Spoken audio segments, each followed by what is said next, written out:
Here about this cheap Amazon staple-like plastic welder. This thing was kind of cool. Takes these plastic zigzag staples and it heats them up, and you melt them in place to where you want them to help hold things back together.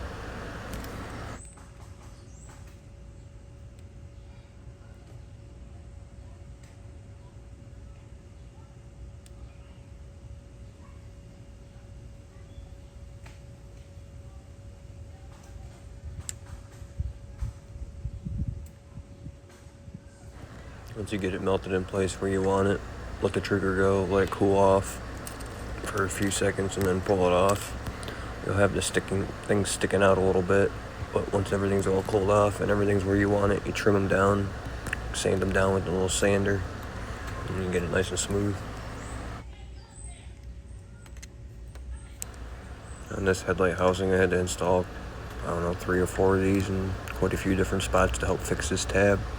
It was cracked, it wasn't completely broke off, but these help reinforce everything so it's nice and strong.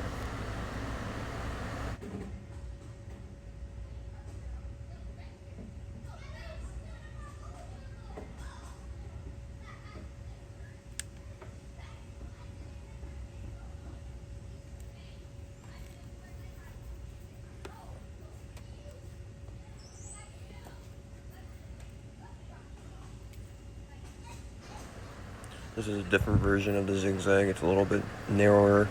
That way you can get it in smaller spots. The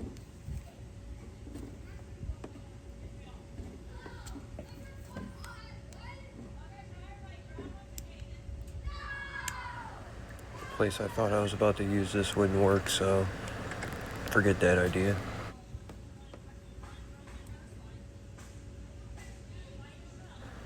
Here's what it looked like after I got them all melted in. With a little stub sticking out, but that ain't no big deal. Here's after I used a little solder iron with like a flat end on it. Kind of plastic welded everything flat after I sanded it down. This tab needed to be completely rebuilt. I got it rebuilt. Looks pretty good. There was nothing wrong with this one. Everything's nice and solid now. It should hold up real good. It was flopping around a little bit. Got a good deal on this headlight housing, so it was worth doing the repairs.